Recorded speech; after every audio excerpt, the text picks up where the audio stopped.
I don't know about you, but I've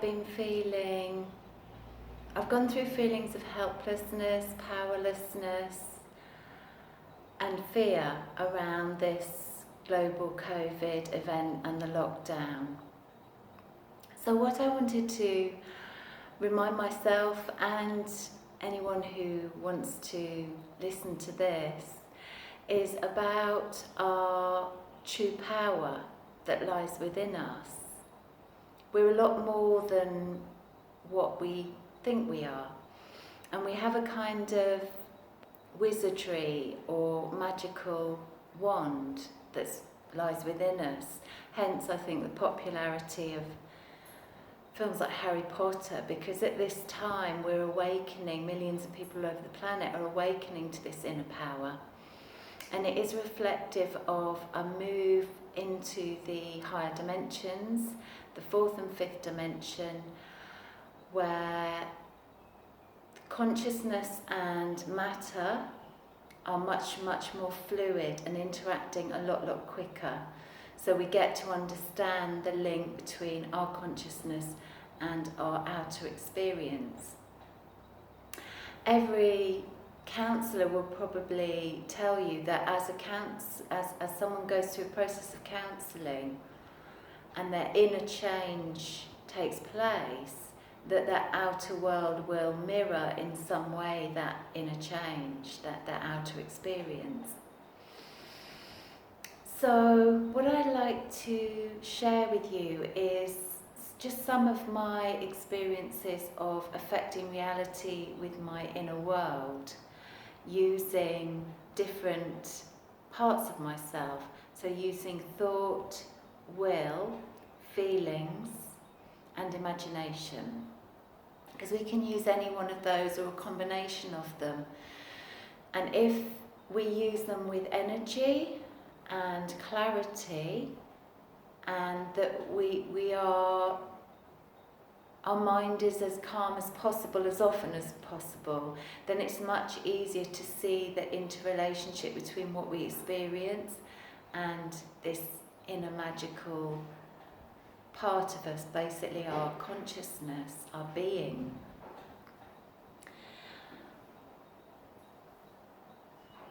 The world of manifesting, as some people call it, opened up to me when I was 21, and I made a wish in a wishing well in a town called Leamington Spa. I think it was around 1987. And I shut my eyes, and my mind was really calm, and I wished that some child somewhere who's hungry has his stomach filled.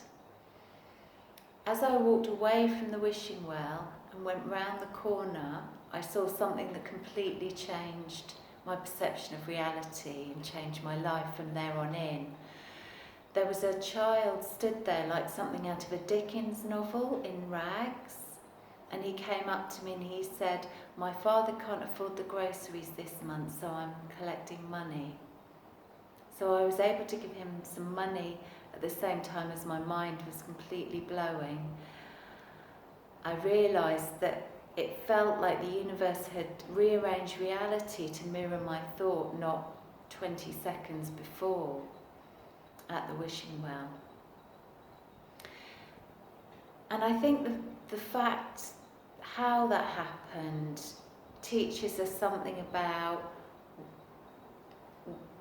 what works best with creating with thought, and that's when our mind is calm and our thought is clear and strong.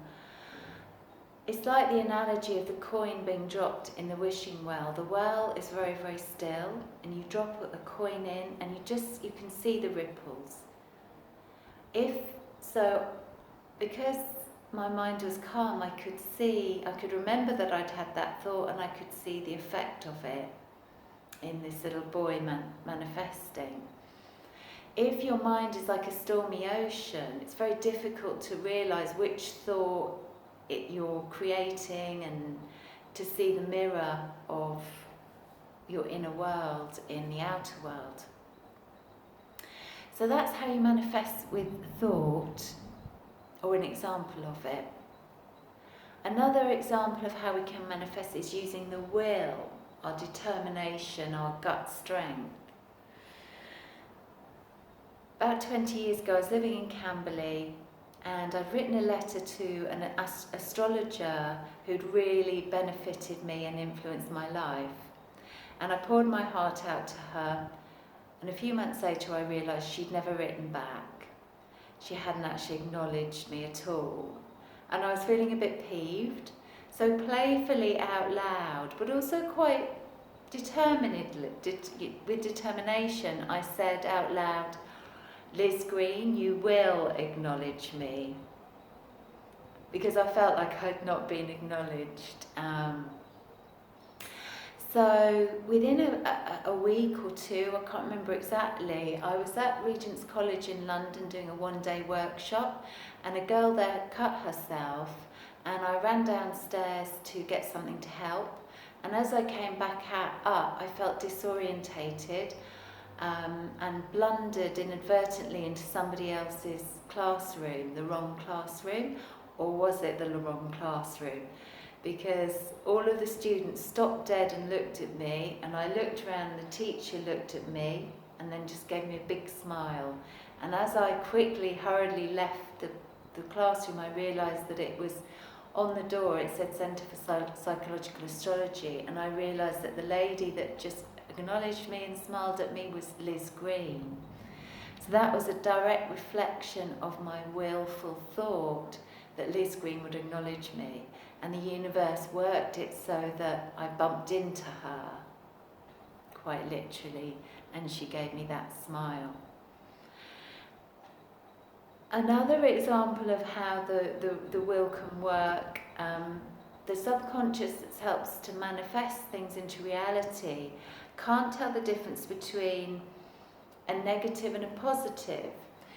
So this is quite a funny one of how I willed something to happen, but I actually meant it would never. I actually wanted it to never happen. I was watching television at my grandma's house about 15 years ago, and it was a chat show called Robert Kilroy Silk. And I hated the way he used to interview people, because he used to interrupt people. He always seemed really insincere as well. And I was so aggravated by him that out loud I literally said, I would never go on that programme. Within 2 weeks, I was on that programme. Basically, an astrology teacher of mine rang me up one day and she said, "I wonder if you'd mind going on Robert Kilroy Silk programme, because I was due to go on it and talk about astrology and fate." And she said, "But I can't go now. Would you go anyway?" So I thought, well, what an experience. And sure enough, I did. And sure enough, Robert Kilroy Silk interrupted me and I managed to tell him off. I was absolutely terrified, but I went ahead and did it for the experience. And then I remembered the thought that I'd had a couple of weeks before, and the voicing I'd had that I would never go on it. So the universe doesn't understand the difference between negative and positive. But these powerful statements we make can help to manifest as well, using will. Another way that we can manifest is through our feelings. And anytime that you use your childlike feelings of excitement, joy, innocence, that can help manifest very powerfully. I was on a dive boat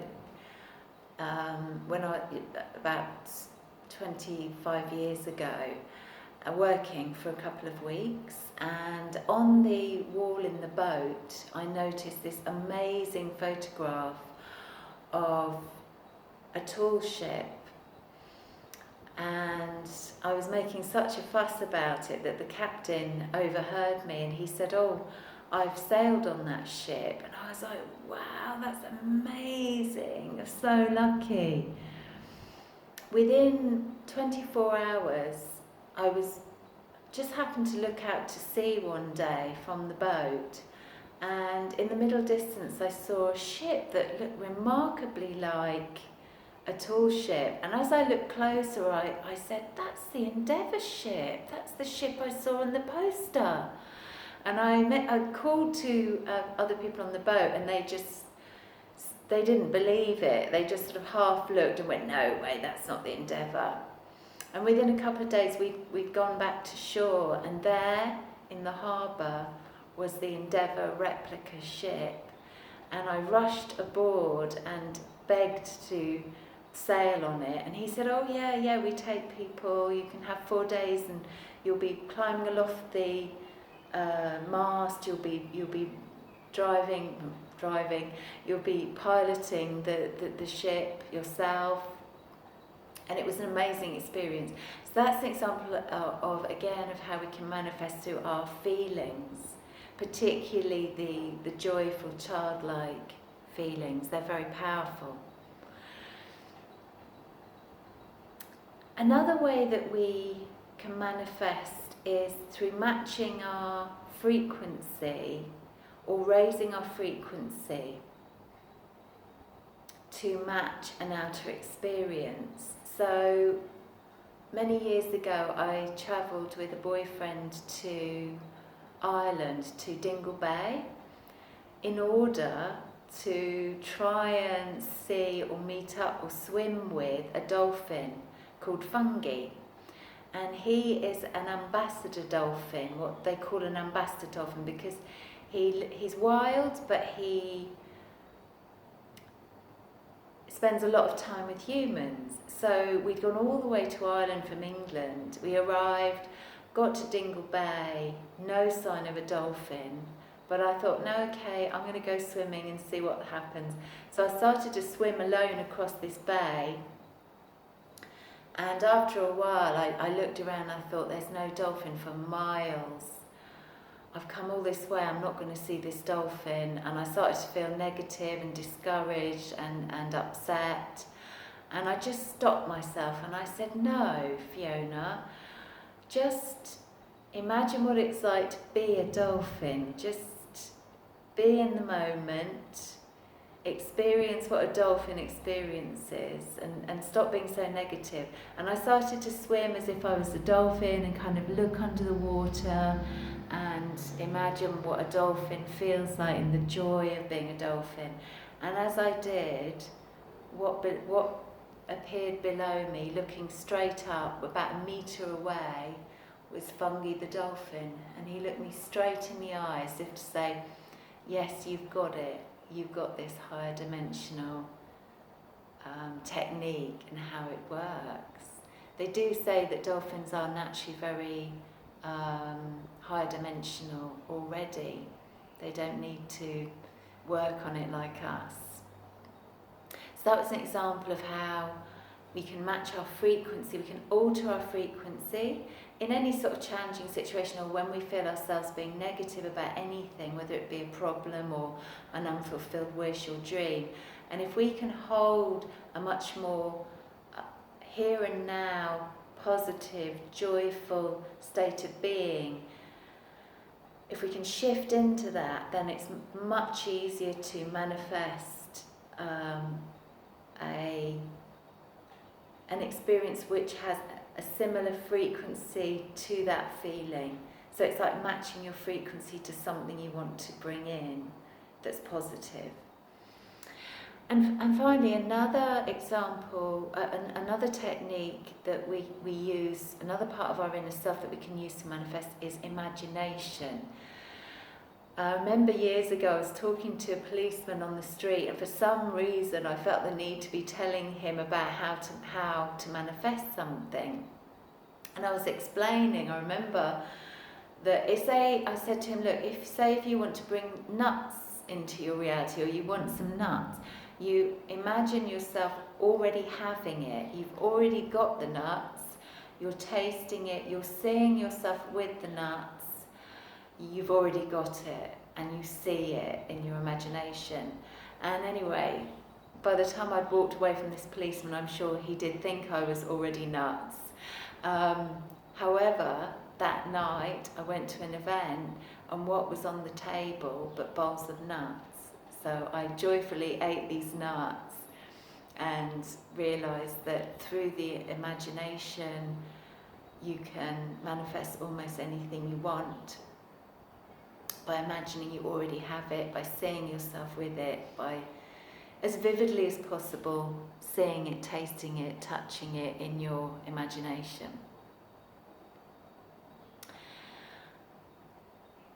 And so how can we, if we're not manifesting already, how can we bring that into our experience? Well, for a start, if you're watching this video, it means you are paying attention, you're giving conscious attention to this idea of manifesting, and therefore you're much more likely to start experiencing it because consciousness creates.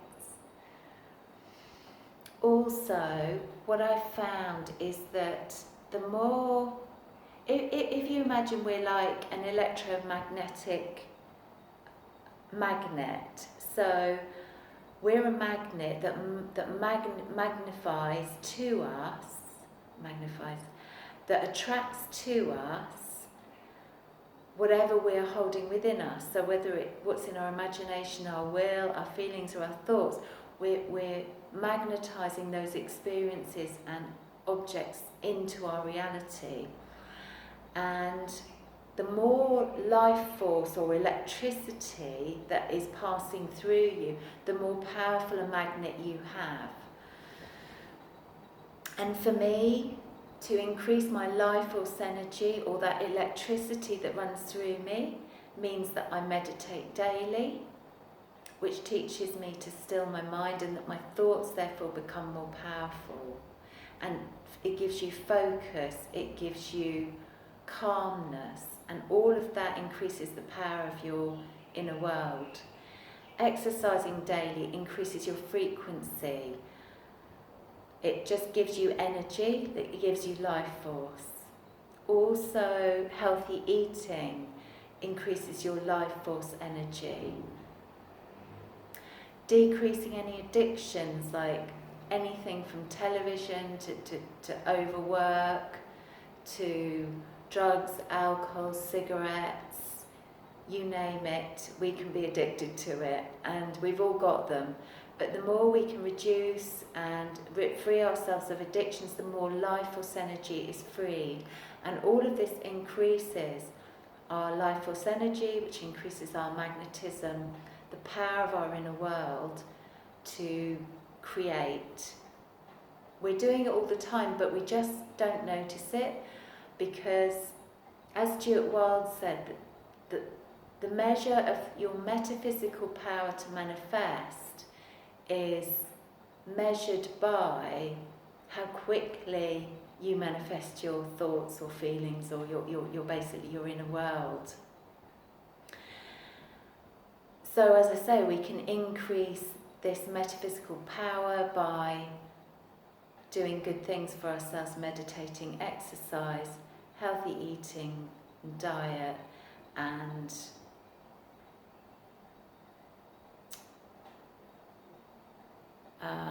one other thing. And reducing addiction, sorry. So that's what I wanted to share to you, and I hope it's helpful in these times where we're really being challenged. I do feel that these great challenges are also part of us moving up into the higher dimensions. We are reintegrating our shadow, which contains our power, by being challenged by these big outer difficult experiences. And as we take back our power and create the world we want to see, then it helps us to raise our consciousness and move much more into unity consciousness, into a loving, empowered state of being, which is our true nature. So I hope that you can practice or improve upon your magical creating inner self, your magical power within. Thanks. Bye.